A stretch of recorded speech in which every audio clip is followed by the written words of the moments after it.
Ibu, Bapak, dan saudara-saudari yang terkasih, selamat pagi.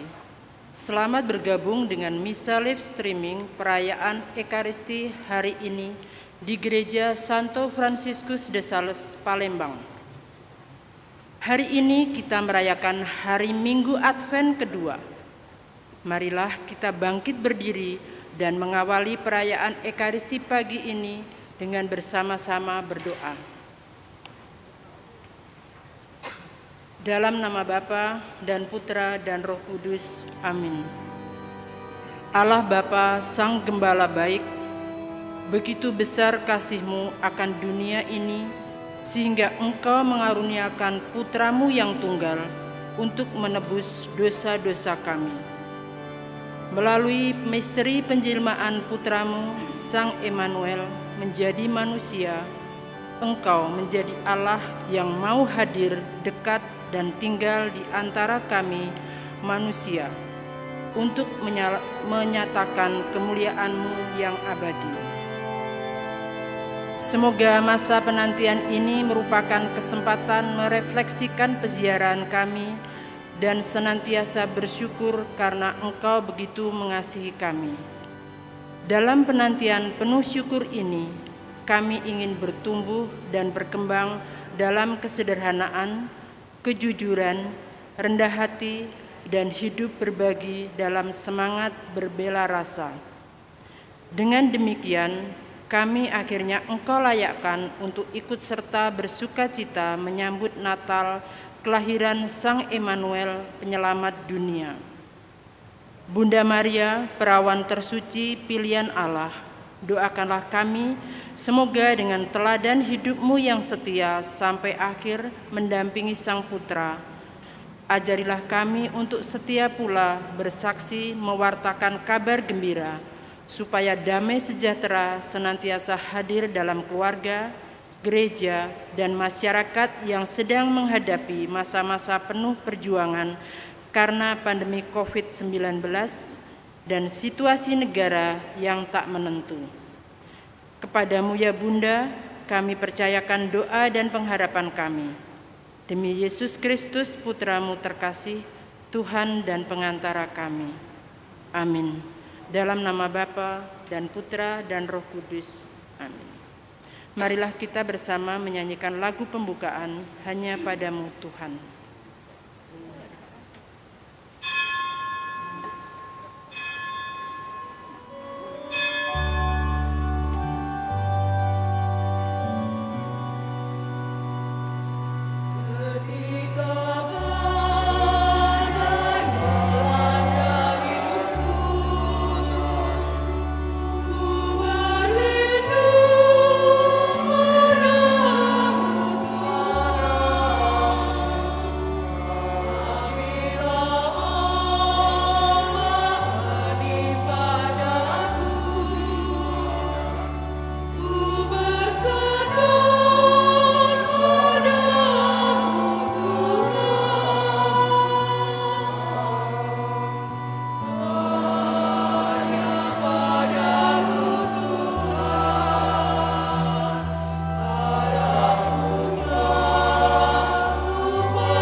Dalam nama Bapa dan Putra dan Roh Kudus.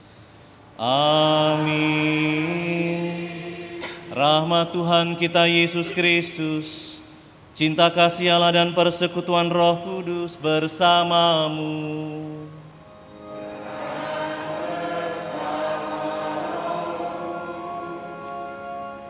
Saudari dan saudara yang terkasih, kita sudah memasuki pekan Advent yang kedua. Dalam pekan Advent ini, kalau minggu lalu kita diajak untuk memaknai tentang sebuah pengharapan, minggu kedua ini diajak oleh gereja untuk memaknai tentang kesetiaan dan cinta. Maka melalui kitab Yesaya dan kitab Injil Markus yang disampaikan oleh Yohanes tentang mempersiapkan jalan lewat pertobatan, kita diajak menyiapkan pertobatan itu dengan kesetiaan dan cinta. Bertobat bukan pekerjaan mudah, bukan sebuah situasi yang gampang, tetapi kita membutuhkan sebuah rahmat yang namanya kesetiaan dan cinta, karena ini memang membutuhkan rahmat. Karena itu mari di awal perayaan syukur ini kita mempersiapkan diri lebih dalam agar kita juga mampu melaksanakan semangat pertobatan dengan cinta.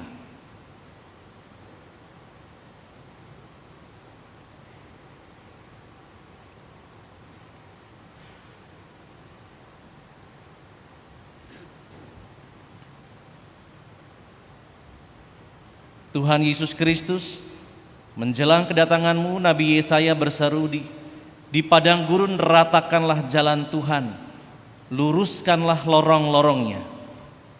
Tuhan, kasihanilah kami. Mempersiapkan kedatangan-Mu, Yohanes Pembaptis mewartakan pertobatan hati sebagai persiapan. Kristus, kasihanilah kami. Menjelang kedatangan-Mu, Yohanes Pembaptis memberi teladan hidup penuh mati raga dalam hal pakaian dan makanan. Tuhan, kasihanilah kami. Semoga Allah yang Maha Kuasa mengasihani kita, mengampuni dosa kita dan mengantar kita ke hidup yang kekal. Amin. Marilah berdoa. Dalam perayaan ini, intensi misa yang pertama untuk mengucap syukur, permohonan dari Bapak, anak, dan cucu atas ulang tahun yang ke-63 untuk Ibu Veronica Jumpa Uli Nainggolan, tanggal 6 Desember ini. Semoga beliau selalu sehat, diberikan umur yang panjang dan berbahagia bersama keluarga. Permohonan juga dari suami dan anak-anak untuk ulang tahun ke-57 Ibu Hilda Gugits. Semoga diberikan umur yang panjang, rahmat kesehatan, kedamaian, serta kebahagiaan. Juga dimohon Yeni, Justin, dan Jason atas perlindungan dan berkat Tuhan untuk Saudara Hadi Kusuma yang berulang tahun. Semoga saudara kita ini semakin bertumbuh dalam iman dan kasih Tuhan. Juga dimohon dari sebuah keluarga untuk atas kesembuhan Bapak Y.S. Ramlan dari sakitnya. Semoga senantiasa dalam berkat dan perlindungan Tuhan Yesus. Lalu yang berikut untuk mendoakan para arwah. Yang pertama, permohonan dari Dr. Swani untuk Oma Maria Wi Gyo Chu yang meninggal 62 tahun lalu. Juga permohonan dari sebuah keluarga untuk Ibu Teresia Somingah yang meninggal 40 hari yang lalu. Semoga mereka yang telah berpulang berbahagia di surga bersama para kudus dan menjadi pendoa bagi keluarga.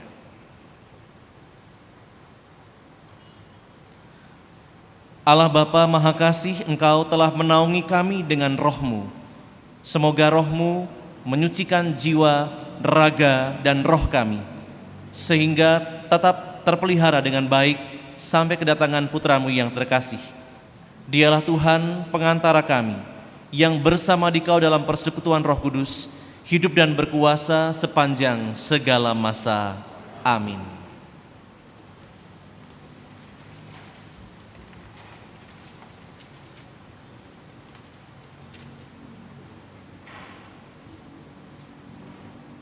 Siapkanlah jalan bagi Tuhan. Pembacaan dari kitab Yesaya. Beginilah firman Tuhan. Hiburlah, hiburlah umatku. Tenangkanlah hati Yerusalem dan serukanlah kepadanya bahwa penghambaannya sudah berakhir, bahwa kesalahannya telah diampuni. Sebab Ia telah menerima hukuman dari tangan Tuhan 2 kali lipat karena segala dosanya. Ada suara berseru-seru, "Siapkanlah di padang gurun jalan bagi Tuhan. Luruskanlah di padang belantara jalan raya bagi Allah kita. Setiap lembah harus ditimbuni, setiap gunung dan bukit diratakan. Tanah yang berbukit-bukit harus menjadi rata, yang berlekuk-lekuk menjadi datar. Maka kemuliaan Tuhan akan dinyatakan, dan seluruh umat manusia akan melihatnya bersama-sama. Sungguh, Tuhan sendiri telah mengatakannya." Hai Sion, pembawa kabar baik, naiklah ke gunung yang tinggi. Hai Yerusalem, pembawa kabar baik, nyaringkanlah suaramu kuat-kuat. Nyaringkanlah suaramu, jangan takut. Katakanlah kepada kota-kota Yehuda, "Lihat, itu Allahmu. Lihat, itu Tuhan Allah. Ia datang dengan kekuatan, dan dengan tangannya Ia berkuasa. Lihat, mereka yang menjadi upah jerih payahnya ada bersama-sama Dia, dan mereka yang diperolehnya berjalan di hadapannya. Seperti seorang gembala, Ia menggembalakan kawanan ternaknya dan menghimpunnya dengan tangannya. Anak-anak domba di pangkunya, induk-induk domba dituntunnya dengan hati-hati." Demikianlah sabda Tuhan. Syukur kepada Allah.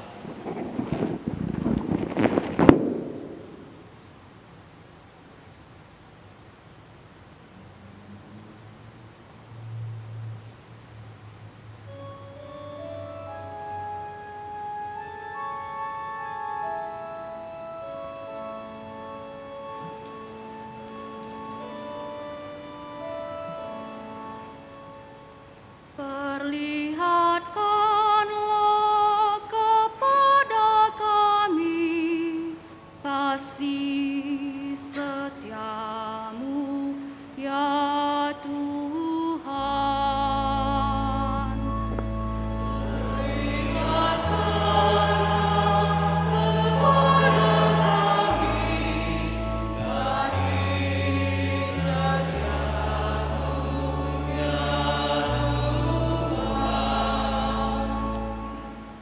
Aku ingin mendengarkan apa yang hendak difirmankan Tuhan.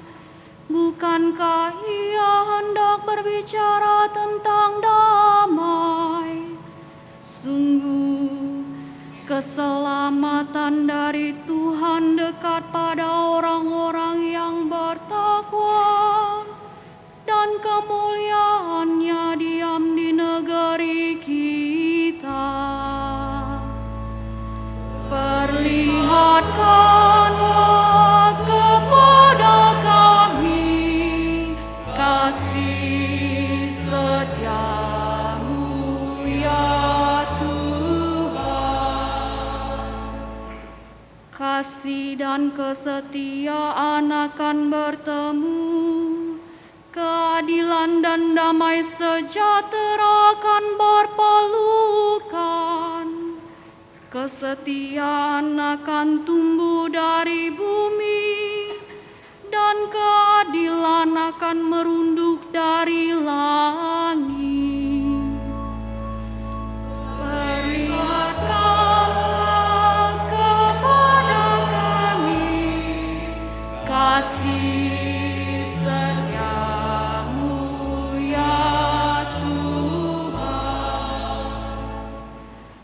Tuhan sendiri akan memberikan kesejahteraan, dan negeri kita akan memberikan hasil. Keadilan akan berjalan di hadapannya, dan damai akan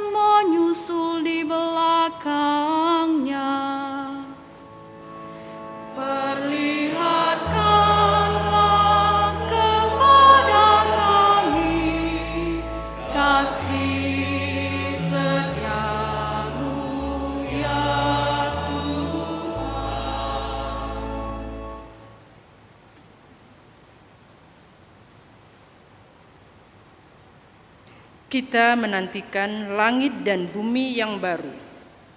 Pembacaan dari surat kedua Rasul Petrus. Saudara-saudaraku terkasih, hal yang satu ini tidak boleh kamu lupakan, yaitu bahwa di hadapan Tuhan satu hari sama seperti 1000 tahun, dan 1000 tahun sama seperti satu hari. Tuhan tidak lalai menepati janjinya, sekalipun ada orang yang menganggapnya demikian. Tetapi Tuhan sabar terhadap kamu, karena Ia menghendaki supaya jangan ada yang binasa, melainkan supaya semua orang berbalik dan bertobat. Tetapi hari Tuhan akan tiba seperti pencuri. Pada hari itu langit akan lenyap dengan gemuruh yang dahsyat, dan unsur-unsur dunia akan hangus dalam nyala api. Bumi dan segala yang ada di atasnya akan hilang lenyap. Jadi, jika segala sesuatu ini akan hancur secara demikian, betapa suci dan salehnya kamu harus hidup. Kamu menantikan dan berusaha mempercepat kedatangan hari Allah. Pada hari itu, langit akan binasa oleh api, dan unsur-unsur dunia akan lebur oleh nyalanya. Tetapi sesuai dengan janji Allah, kita menantikan langit dan bumi yang baru, di mana terdapat kebenaran. Sebab itu, saudara-saudaraku terkasih, seraya menantikan semua itu, haruslah kamu berusaha supaya kedapatan tak bercacat dan tak bernoda di hadapan Allah dan dalam perdamaian dengan Dia. Demikianlah sabda Tuhan. Syukur kepada Allah.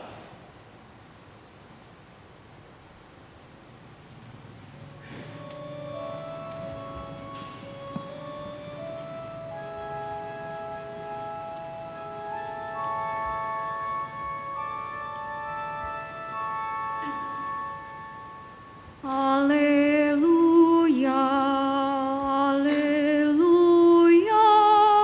haleluya,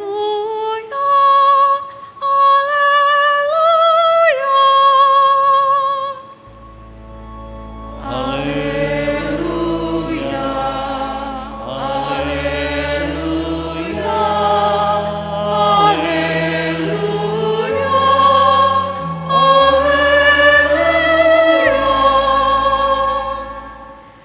persiapkanlah jalan bagi Tuhan, luruskanlah jalan baginya, dan semua orang akan melihat keselamatan yang datang dari Tuhan. Haleluya, Haleluya, haleluya, haleluya.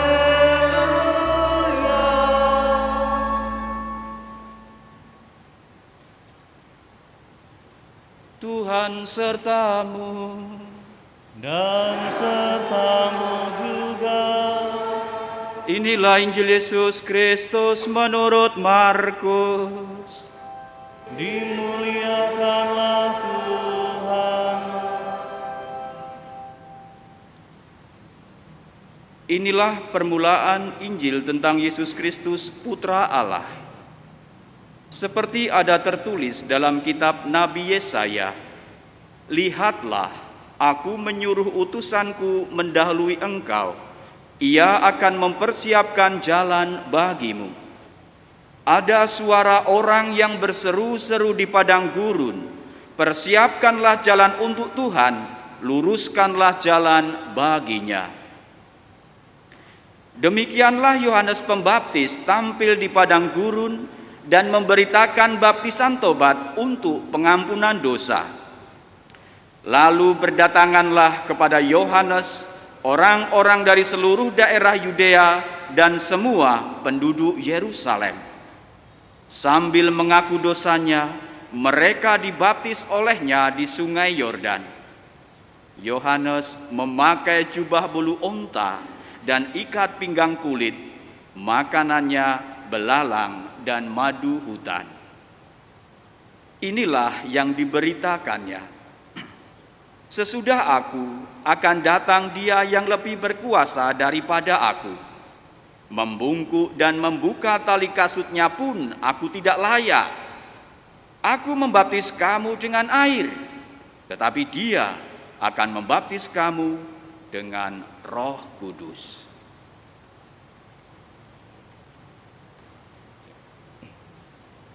Demikianlah Injil Tuhan. Terpujilah Kristus.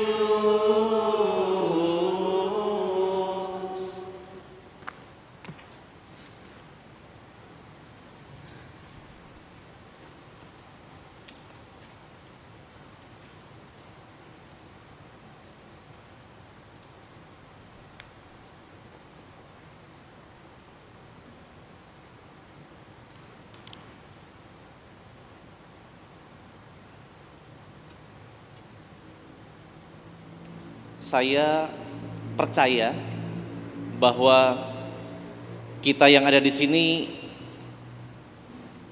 ada yang pernah melihat padang gurun, meskipun tidak banyak. Tetapi saya percaya juga bahwa yang pernah melihat padang gurun belum pernah melintasi padang gurun itu sendirian jalan kaki. Di Palembang ini tidak ada padang gurun, yang ada tanah rawa. Padang gurun itu kalau saya nonton, saya belum pernah ke Timur Tengah. Kalau saya nonton di TV atau dilihat di YouTube, padang gurun itu penuh dengan pasir. Kemudian kalau diinjak itu seperti salju ya, tanah itu kaki itu seringkali masuk ke dalam, sehingga menimbulkan tapak-tapak yang cukup kelihatan. Entah tapak hewan atau tapak manusia akan kelihatan karena pasir itu lembut, meskipun nanti dalam hitungan beberapa saat kemudian akan hilang karena ada angin yang menyapu sehingga tapak-tapak tadi menjadi tertutup kembali. Kalau kita belum pernah ke sana nggak apa-apa, tapi mudah-mudahan dalam kepala kita masing-masing kita bisa membayangkan yang namanya padang gurun. Saya melihat di mesin pencarian padang gurun itu seperti apa, dan seperti yang kita bayangkan bahwa di sana itu semua pasir, kemudian tanahnya itu ada yang naik, ada yang turun, dan tidak beraturan. Mudah-mudahan konsep ini sama dulu, supaya kalau nanti saya memberikan sedikit ilustrasi ini nyambung gitu ya. Jangan sampai nanti muncul savana. Savana itu padang rumput, nanti keliru. Padang gurun itu konsepnya semua pasir, lalu ada bukit, ada lembah, dan bentuknya tidak beraturan. Lalu kalau orang mau berjalan, kalau tanpa kompas mungkin akan tersesat. Mengandalkan matahari juga nggak tahu arahnya kemana gitu. Menjadi sulit. Dan kalau masuk ke padang gurun itu, saya bisa membayangkan orang yang jatuh di sana atau sudah sampai ke sana akan mengalami kesepian. Kan tidak ada orang di sana, tidak ada yang betah. Kalaupun ada itu pasti di pinggiran padang gurun, atau mungkin kalau zaman dulu pertapa. Lalu orang yang ada di padang gurun pasti akan mengalami perasaan lemas. Kenapa? Karena tidak ada air. Kalaupun dia sanggup air, berapa banyak sih air yang dia bawa? 1 toren, mana kuat? 1 botol, pasti habis. Dan ini membuat mereka hidupnya sengsara. Lalu tidak ada tanaman yang mereka bisa pakai untuk berteduh. Ada, tapi tidak banyak. Paling-paling nanti ada pohon korma bisa berteduh sejenak, atau nanti misalnya ada pohon zaitun yang kuat itu. Tidak banyak, tapi bisa dihitung beberapa tempat saja. Sehingga saudara-saudara terkasih, berbicara mengenai padang gurun sekali lagi bukan sesuatu yang mengenakkan. Mengapa itu tidak bisa dibangun? Karena kita tahu tanahnya atau pondasinya akan hancur. Butuh kekuatan untuk bisa menancapkan bangunan di situ. Dan sampai sekarang negara Saudi Arabia itu mencoba, meskipun ada bagian yang berhasil tapi banyak yang nggak bisa. Karena sekali lagi kurang lebih mirip-mirip tanah rawa. Kalau kita lihat jalan tol yang arah Indralaya dan sebagainya sudah dibangun bagus-bagus, rompal juga masih. Kenapa? Karena masih labil. Demikian juga dengan padang gurun. Kalau itu dibuat bangunan, itu butuh energi, effort yang besar dan tidak mudah.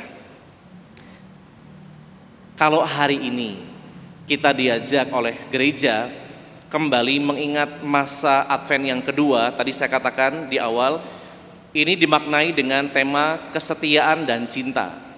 Advent pertama itu pengharapan. Nah, di bagian ini saya mengajak untuk melihat dua tokoh, Yesaya dan Yohanes Pembaptis. Dua pribadi ini mengemukakan atau menyerukan hal yang sama tentang mempersiapkan jalan. Tadi saya mengajak para saudara untuk kembali konsep yang sama, mempersiapkan jalan di padang gurun. Kalau kita benar-benar merefleksikan, mempersiapkan jalan di padang gurun, bagaimana mungkin? Pasti ambles. Infrastruktur bagaimanapun pasti ambles. Dan kalau orang mau mengerjakannya juga dia butuh effort yang besar, biaya yang banyak, waktu yang panjang.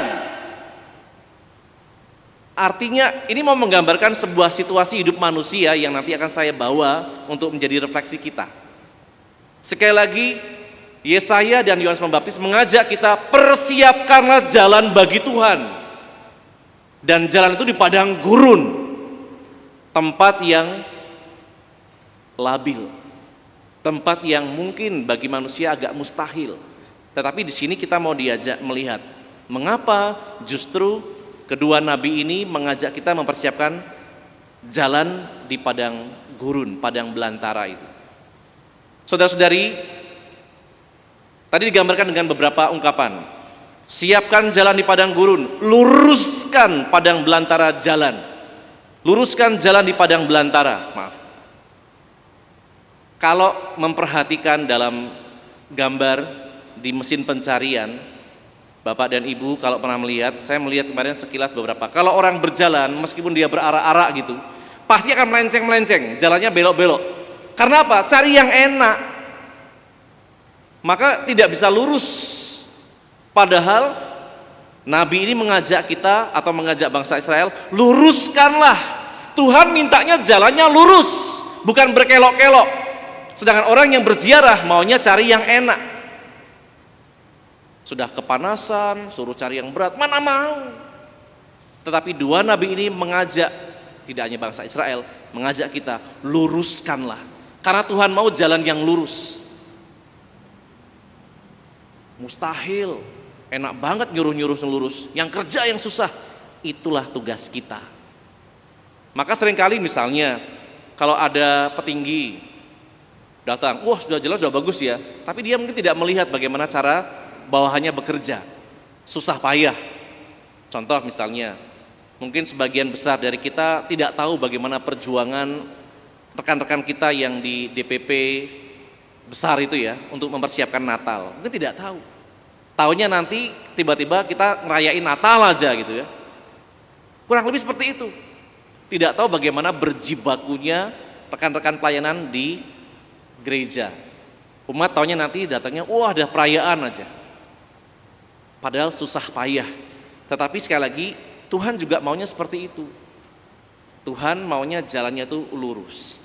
Lalu lembah harus ditimbun. Wah, ini kerja lagi. Gunung atau bukit harus diratakan. Wah, kerja lagi. Mangkasi, maprasi supaya yang tinggi itu jadi rata. Tuhan tidak mau ada yang berlekuk, tidak mau ada yang ini. Mungkin kita secara manusia akan mengatakan, ya Tuhan nggak punya seni. Itu kan pikiran kita. Tuhan tidak mau yang aneh-aneh. Tuhan maunya lurus.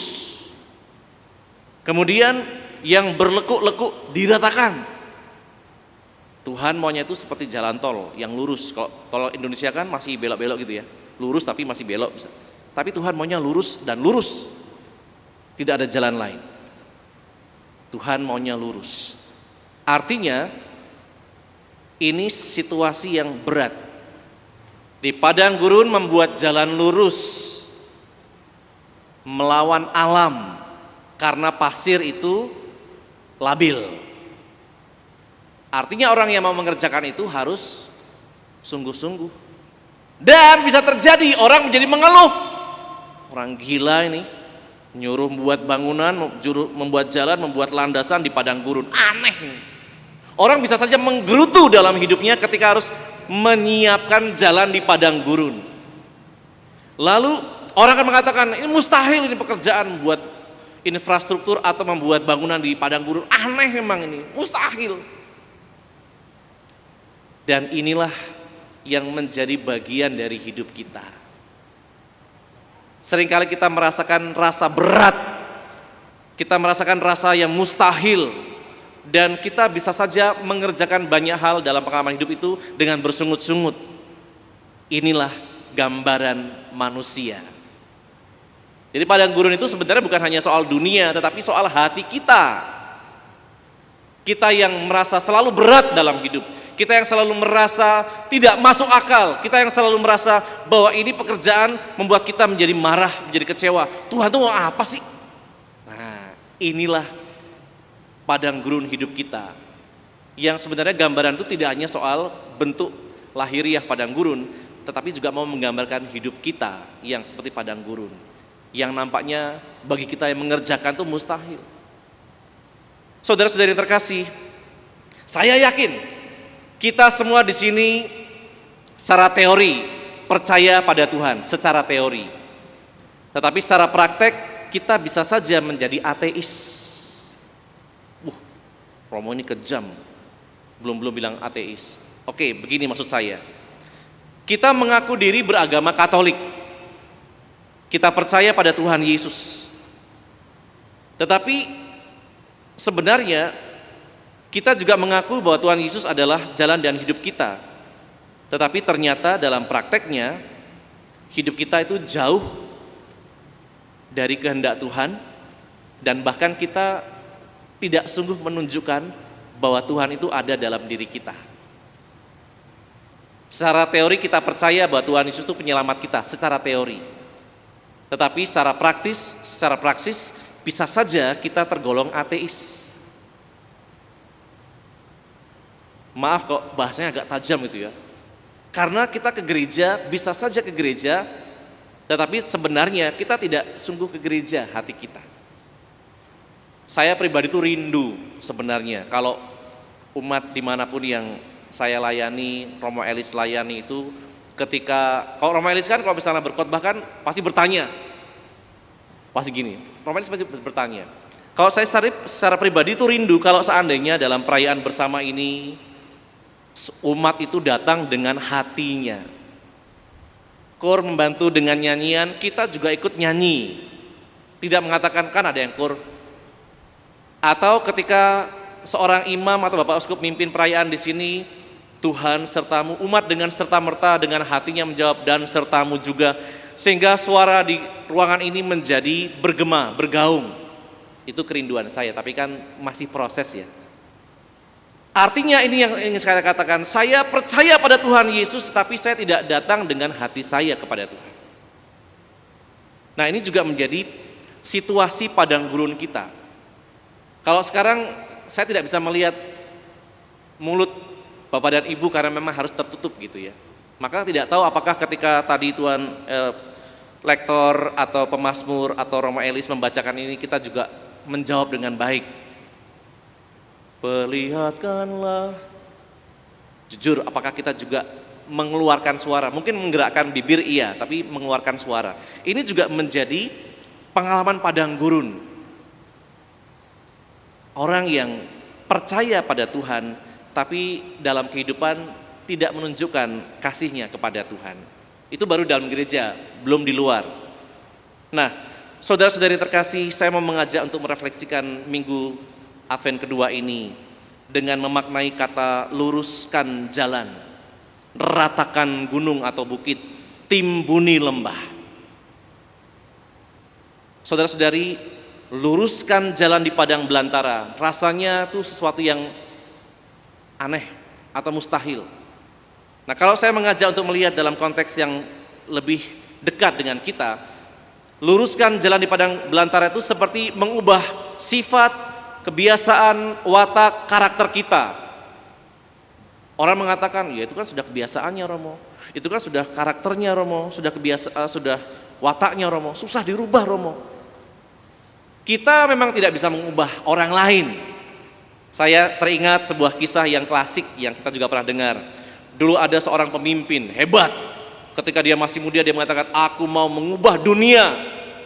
Wah, ambisinya besar, tapi dia tidak pernah bisa mengubah dunia. Maka dia turunkan impiannya, aku mau mengubah negaraku dan kerajaanku. Toh dia juga nggak bisa.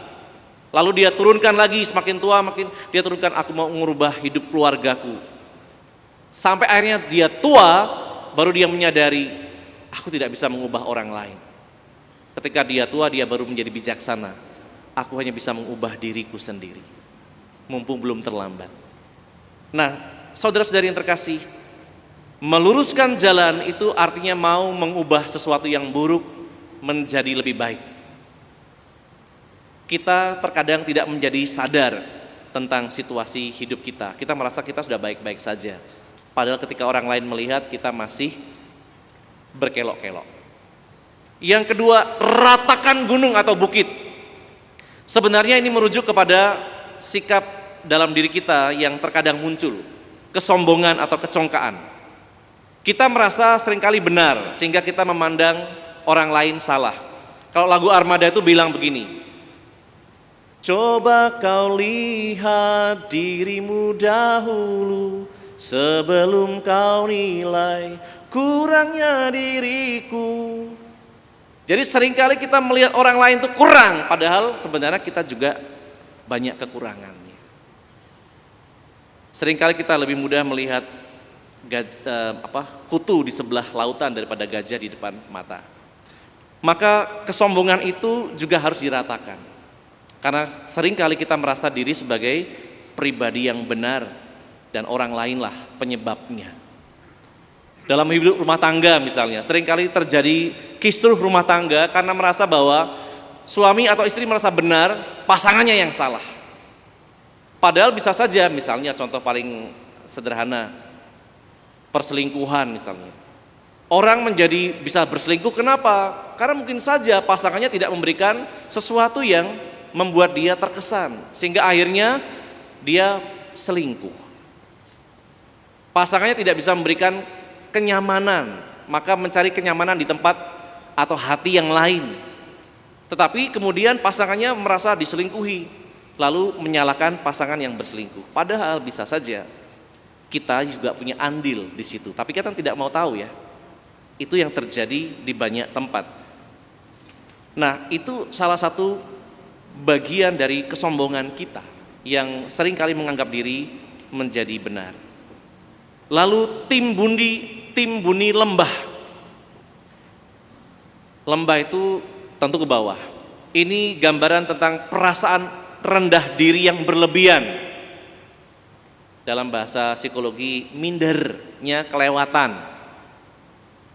Disuruh memberikan sambutan, disuruh menjadi petugas, disuruh melayani yang ini. Enggak, saya nggak berani. Itu minder yang berkelebihan.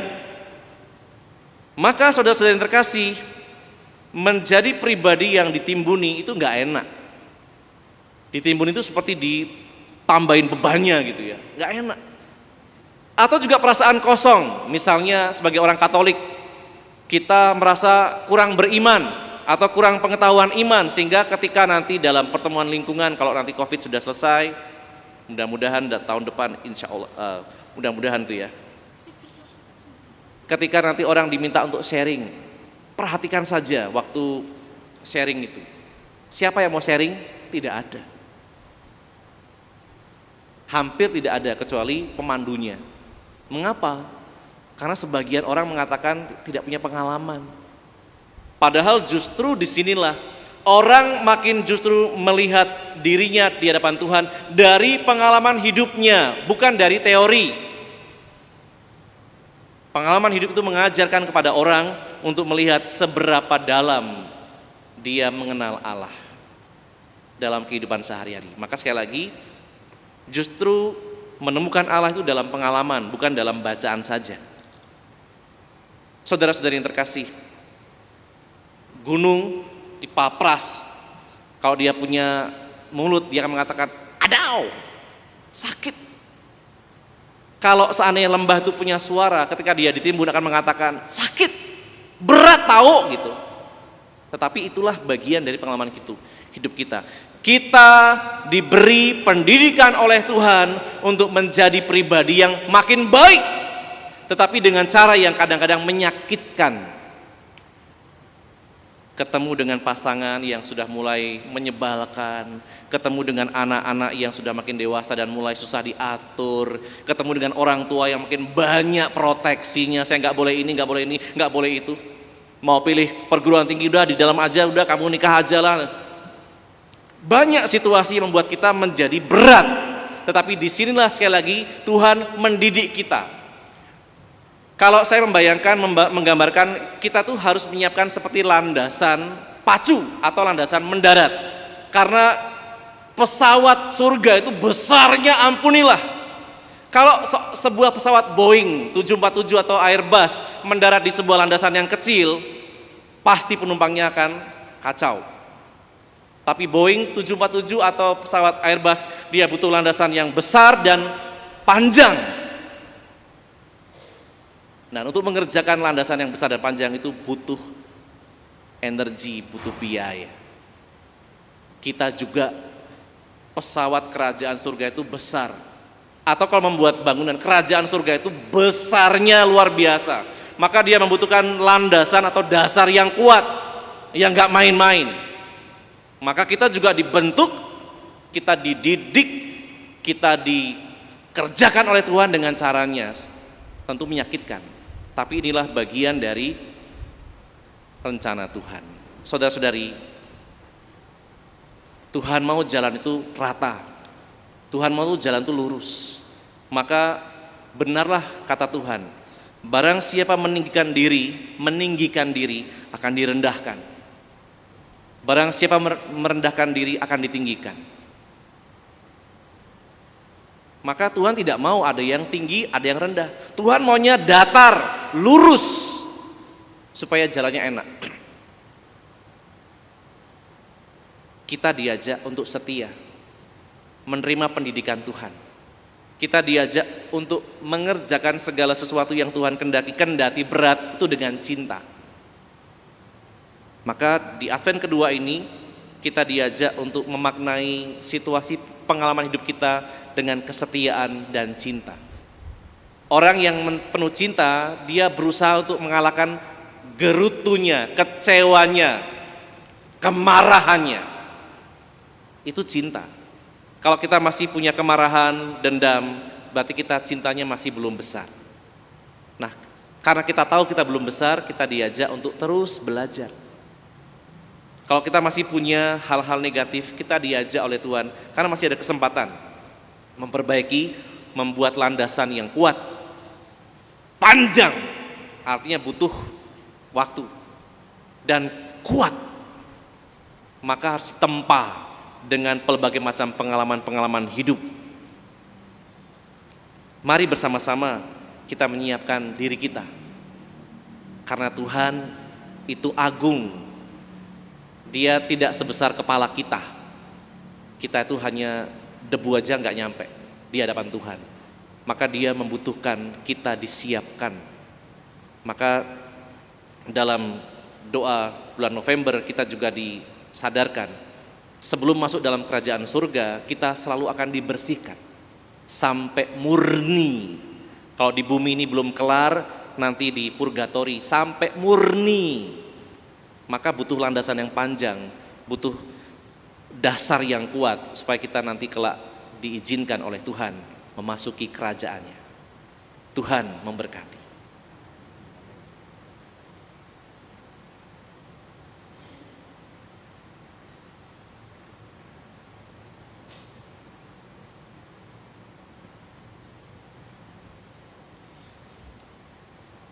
Mari sekarang kita bangkit berdiri dan kita perbaharui iman kepercayaan kita.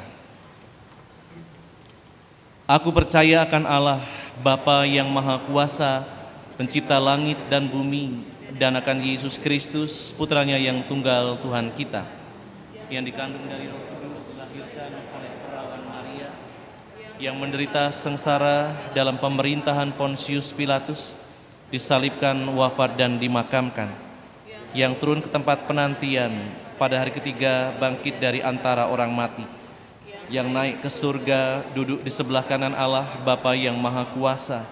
Dari situ ia akan datang mengadili orang yang hidup dan yang mati. Aku percaya akan Roh Kudus, Gereja Katolik yang kudus, persekutuan para kudus, pengampunan dosa, kebangkitan badan, kehidupan kekal. Amin. Santo Yohanes Pembaptis diutus Allah untuk mempersiapkan jalan bagi datangnya Sang Juru Selamat, dengan mengajak segenap umat bertobat dan memberi diri dibaptis. Marilah kita membuka diri akan panggilan keselamatannya dan berdoa. Bagi para pejabat gereja, semoga para pejabat gereja selalu dipenuhi dengan iman, harapan, dan kasih akan Kristus Putramu, agar mereka selalu menjadi saksi Injil-Mu yang mengundang kami untuk selalu tinggal di dalam kerajaan keselamatan-Mu. Marilah kita berdoa kepadanya. Tuhan, semoga kami selalu setia kepadamu. Bagi para pemimpin dan pengabdi masyarakat, ya Bapa, semoga para pemimpin dan pengabdi masyarakat selalu berada dalam pendampingan dan penyertaan-Mu, dan semoga Putra-Mu Yesus Kristus menjadi sumber dan tujuan yang akan menerangi setiap kebijakan serta pengabdian mereka bagi masyarakat. Marilah kita berdoa kepadanya. Tuhan, semoga kami selalu setia kepadamu. Bagi para penderita cacat, sakit dan cacat di sekitar kita, semoga semangat bela rasa dan cinta kasih kami terhadap para penderita sakit dan cacat di sekitar lingkungan hidup semakin berkobar, sehingga bersama dengan mereka kami kelak beroleh keselamatan abadi bersamamu di surga. Marilah kita berdoa kepadanya. Tuhan, semoga kami selalu setia kepadamu. Kami juga bawa ungkapan syukur keluarga-keluarga atas ulang tahun Ibu Veronica Jumpa Uli, Ibu Hilda Gugits, Bapak Hadi Kusuma, dan rahmat kesembuhan Bapak Y.S. Ramlan. Semoga mereka yang menemukan kasih-Mu juga merasakan sukacita dalam hidup, dan mereka juga mampu berbagi dalam kehidupan kepada orang-orang yang membutuhkan kesaksian itu. Marilah kita berdoa kepadanya. Tuhan, semoga kami selalu setia kepadamu. Bapa yang Maha Baik, Engkau senantiasa mengundang kami untuk selalu tinggal bersamamu. Bukalah mata hati kami agar hidup kami semakin terarah kepadamu, sebagaimana Yesus Kristus Putramu, Tuhan pengantara kami. Amin.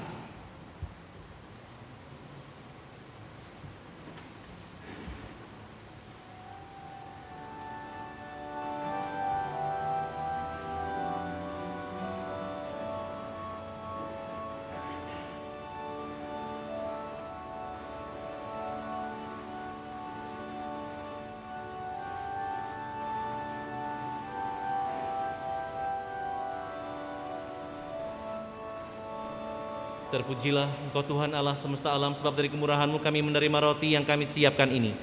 Inilah hasil dari bumi dan dari usaha manusia yang bagi kami akan menjadi roti kehidupan. Terpujilah Allah selama-lamanya.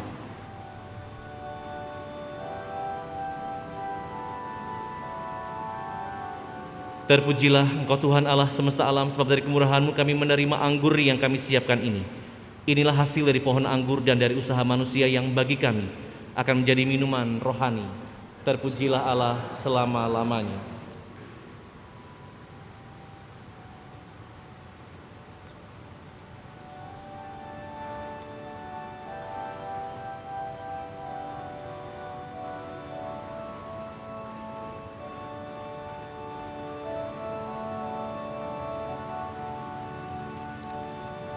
Saudara-saudari yang terkasih, berdoalah supaya persembahanku dan persembahanmu berkenan kepada Allah Bapa yang Maha Kuasa.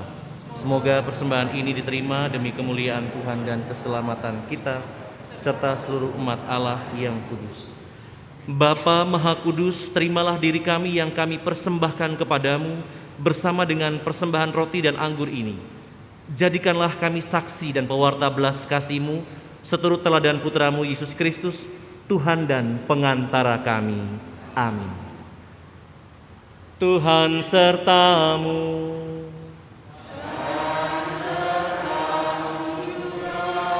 Marilah mengarahkan hati kepada Tuhan. Sudah kami arahkan, marilah bersyukur kepada Tuhan Allah kita. Sudah layak dan sepantasnya. Sungguh layak dan sepantasnya ya Bapa yang kudus, Allah yang kekal dan kuasa, bahwa dimanapun juga kami senantiasa bersyukur kepadamu dengan pengantaraan Kristus Tuhan kami. Sebab Engkau menjanjikan juru selamat yang akan membebaskan umat manusia.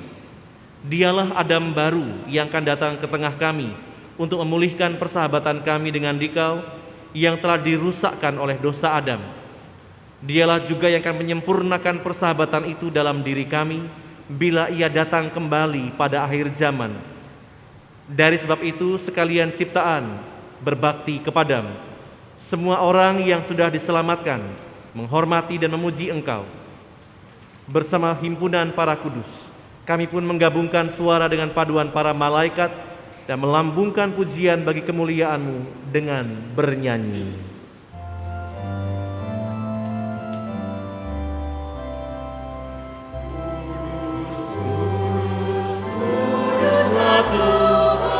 Allah segala kuasa, surga dan bumi penuh kemuliaan-Mu.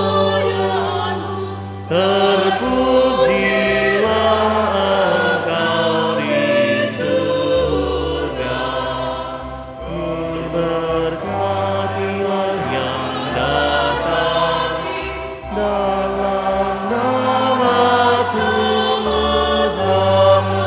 Terpujilah Engkau di surga.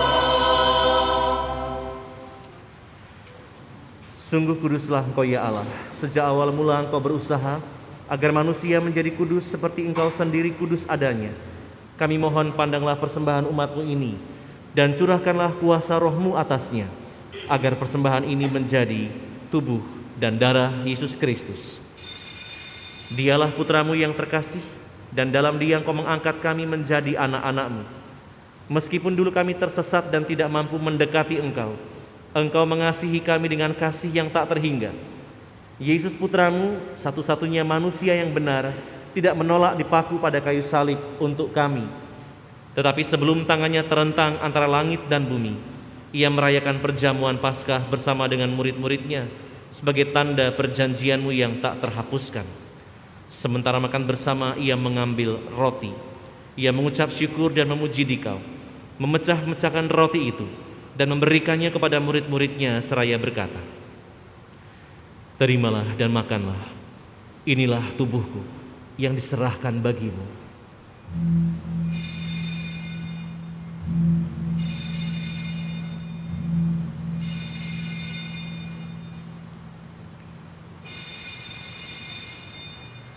Yesus menyadari bahwa Dia mesti mendamaikan segala-galanya dengan darahnya yang tertumpah di kayu salib. Maka sesudah perjamuan Ia mengambil piala yang berisi air anggur. Sekali lagi Ia mengucap syukur kepadamu, lalu menyerahkan piala itu kepada murid-muridnya seraya berkata, "Terimalah dan minumlah, inilah piala darahku, darah perjanjian baru dan kekal, yang ditumpahkan bagimu dan bagi semua orang demi pengampunan dosa. Lakukanlah ini untuk mengenangkan daku."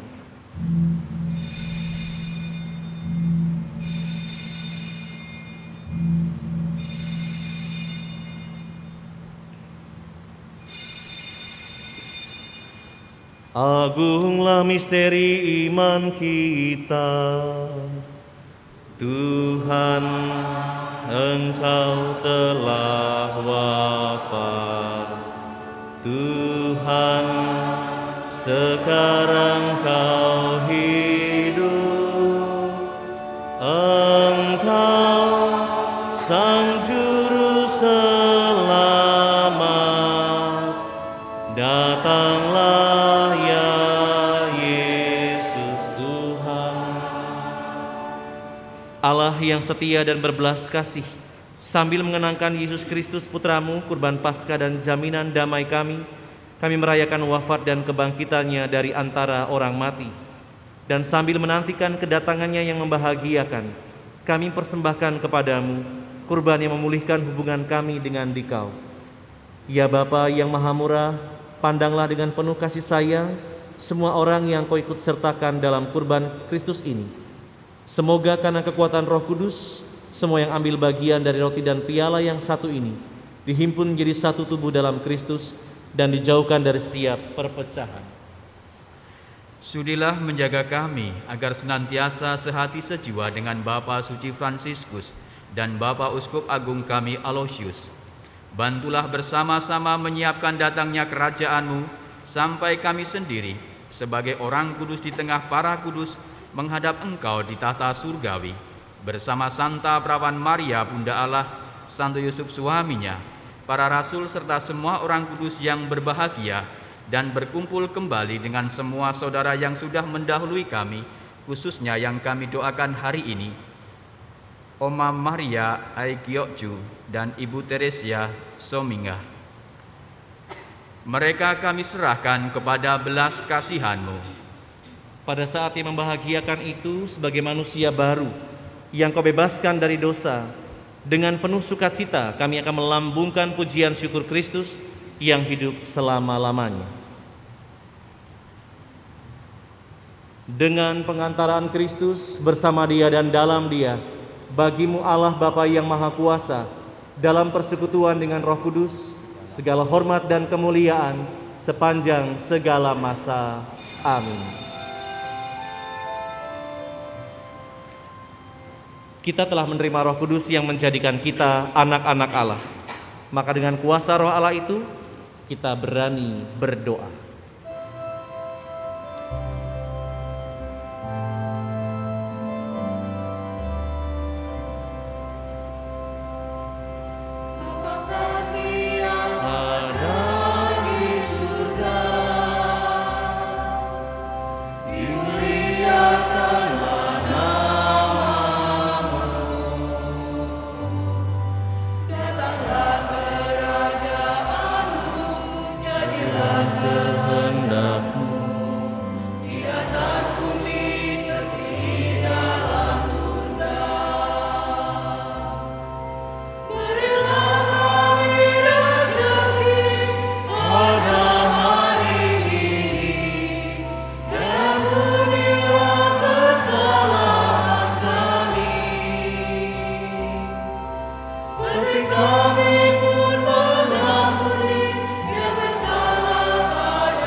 Ya Bapa, bebaskanlah kami dari segala yang jahat dan berilah kami damai-Mu.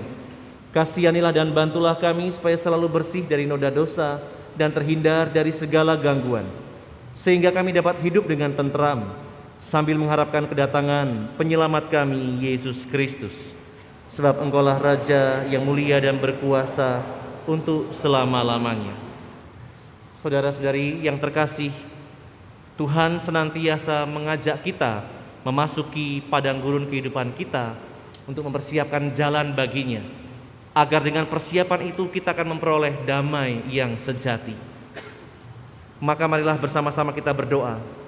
Tuhan Yesus Kristus, jangan memperhitungkan dosa kami, tetapi perhatikanlah iman gerejamu, dan restuilah kami supaya hidup bersatu dengan rukun sesuai dengan kehendak-Mu. Sebab Engkaulah pengantara kami, kini dan sepanjang masa. Amin. Damai Tuhan bersamamu.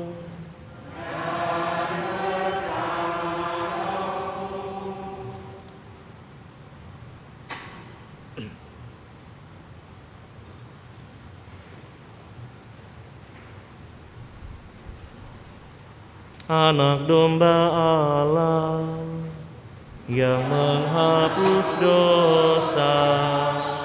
dosa dunia, kasihanilah kami. Anak domba Allah yang menghapus dosa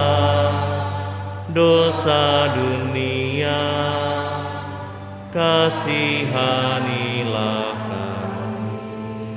Anak domba Allah yang menghapus dosa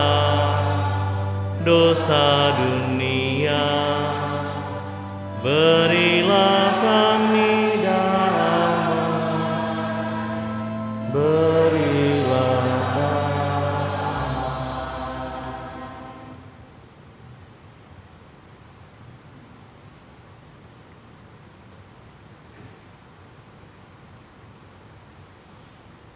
Saudara-saudari yang terkasih, inilah Tuhan kita Yesus Kristus, anak domba Allah yang menghapus dosa dunia. Berbahagialah kita yang pagi ini diundang ke perjamuannya. Ya Tuhan, saya tidak pantas Tuhan datang kepada saya, tetapi bersabdalah saja, maka saya akan sembuh.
Marilah berdoa.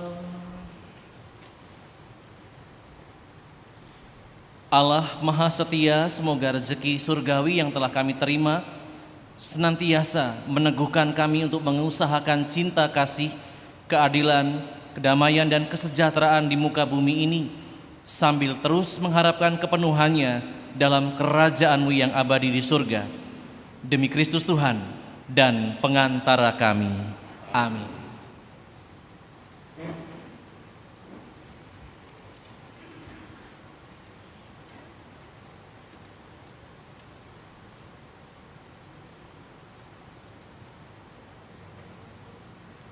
Mohon perhatian untuk pengumuman hari ini.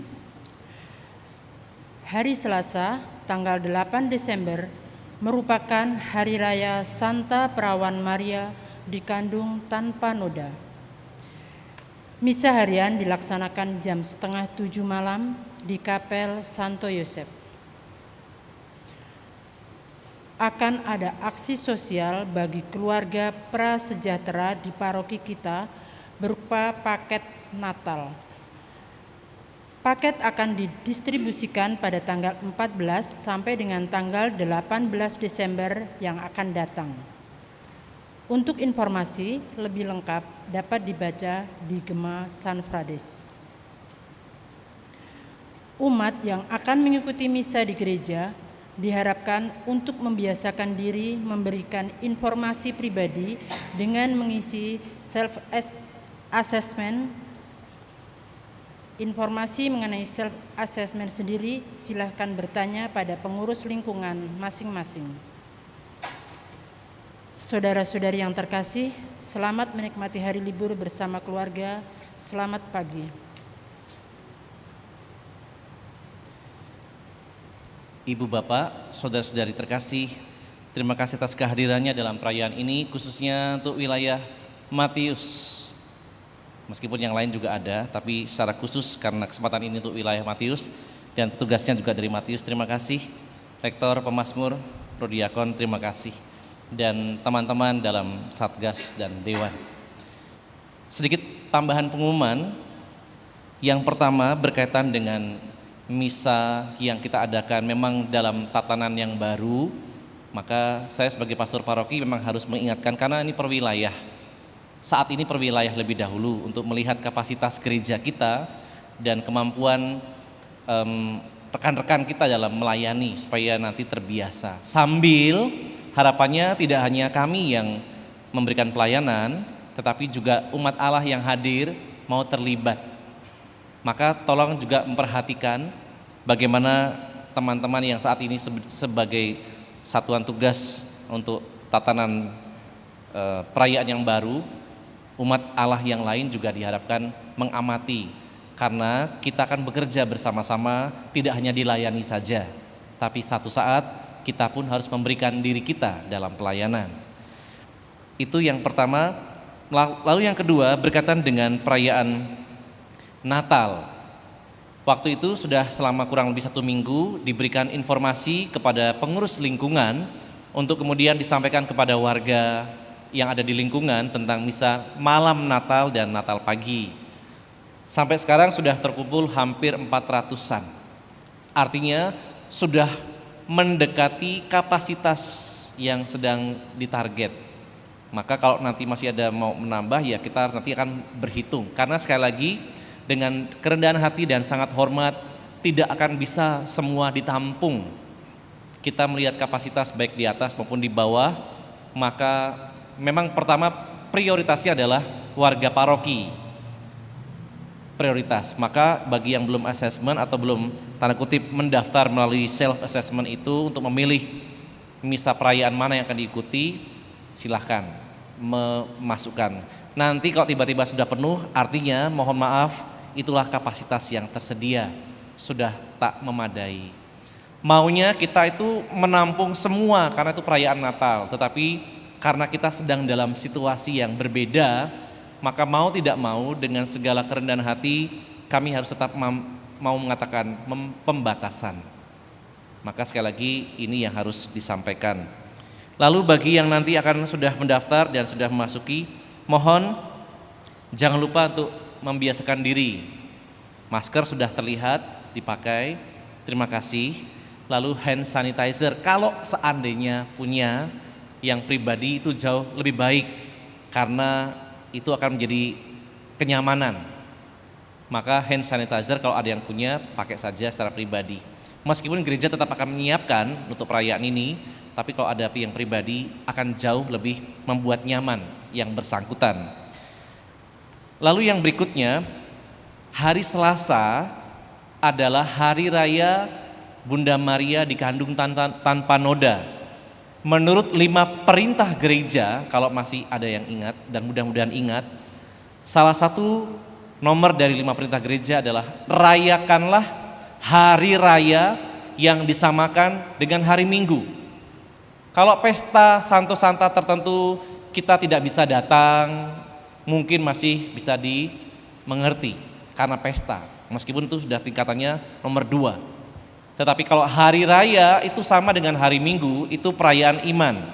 Maka Romo mengajak, sekali lagi karena itu bukan hari Minggu ya, itu hari raya Bunda Maria dikandung tanpa noda, perayaannya 6:30 malam, tidak ada live streaming, perayaannya langsung. Streaming itu hanya hari Rabu saja, misa katekese. Maka sekali lagi, sesuai dengan 5 perintah gereja, kita diajak untuk merayakan hari raya yang disamakan dengan hari Minggu. Kendati itu tidak selalu jatuh pada hari Minggu. Maka sekali lagi ini juga peluang iman kita untuk melihat apakah saya memang bisa merayakan perayaan-perayaan iman gereja. Nah, itu berkaitan dengan perayaan hari raya. Lalu yang berikutnya, bagi ibu bapak keluarga yang hatinya tergerak untuk membantu saudara-saudara kita yang lebih menderita hidupnya dari kita udah menderita ya, sama-sama menderita, tapi ada yang lebih menderita, maka nanti bisa menghubungi seksi sosial paroki untuk memberikan sesuatu yang rasanya dibutuhkan sesuai dengan apa yang sudah diberikan dalam surat yang diedarkan. Bagi yang berkenan, seperti persembahan janda miskin, bukan karena dia kaya, tapi dia memberikan dari kekurangannya, maka kita pun bisa memberi dari apa yang kita miliki. Sekali lagi bukan dengan paksaan, tapi ini ajakan. Itu saja ingin saya sampaikan. Dan di bagian terakhir, kalau seandainya Bapak Ibu yang saat ini merayakan Ekaristi ada yang mau memberikan persembahan dalam bentuk donasi kepada para frater SCY yang ada di Gisting, maka nanti kalau memang mau membantu, sepertinya Bu Sri Pujiati atau Bu Ambar nanti masih menyiapkan tulisan para frater dalam bentuk buku, itu sebagai kontribusi mereka untuk gereja. Dan kalau seandainya Bapak Ibu berkenan, boleh memiliki dengan tentu saja mengganti ongkos cetak. Ini dipersembahkan untuk para frater yang sedang belajar saat ini di Gisting. Demikian tambahan informasi dari saya. Sekarang mari kita mohon berkat Tuhan.